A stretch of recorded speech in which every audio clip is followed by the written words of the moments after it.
Вот так спокойно. Вот так вот, если прямо идти в задние стенки, там туалеты.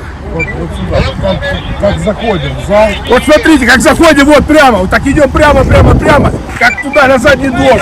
И с левой стороны там лестница, под лестницей. На заднем дворе. Да, ну почти, в маркете.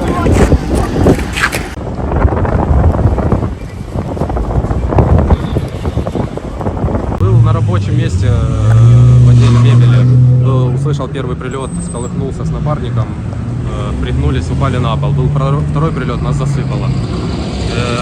Засыпало, оклемались, гарь, копоть, начали ползти наверх. Там сработала система водное пожаротушение. Выползли чуть-чуть наверх, кислород, словили пару человек, и парень, ДССник, нас спас. С девушкой был покупатель, он нам помог вылезти на окно, и мы спаслись. Я, напарник, еще один парень и покупатель с девушкой.